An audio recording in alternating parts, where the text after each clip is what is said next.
வணக்கம் நண்பர்களே. இப்போ பார்த்தீங்கன்னா இந்த பாப்பா இந்த வீடு ரொம்ப கஷ்டப்பட்டு இருந்தாங்க. ஸோ நோரில் வந்து அதேமாதிரி நம்ம வீடு கிட்ட தான் ஒரு வீடியோ நான் அப்லோட் பண்ண போனேன். எடுத்துருக்க வீடியோ. அது மட்டும் இல்லாமல் படிப்புக்கு என்ன தேவைன்னு பாப்பாட்ட கேட்டிருந்தேன்.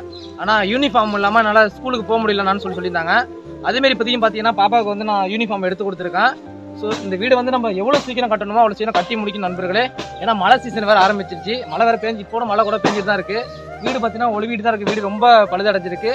தயவு செய்து இந்த நம்பருக்கு சீக்கிரம் உதவி பண்ணுங்க நண்பர்களே. ஏன்னா ஒரு பொண்ணோட படிப்பு விஷயங்கிறதுனால கொஞ்சம் சீக்கிரம் நம்ம ரெடி பண்ற மாதிரி இருக்கு. கொஞ்சம் சீக்கிரம் உதவி பண்ணுங்க நண்பர்களே. நன்றி, வணக்கம். என் பிள்ளைங்களாம் நினச்சி உங்களை கேட்குறேன். என் பிள்ளை படிக்கணும், இந்த குடிசையில் நான் இருக்கணும். எனக்கு வேற வழி தெரியல, நீங்க தான் செஞ்சு கொடுக்கணும்.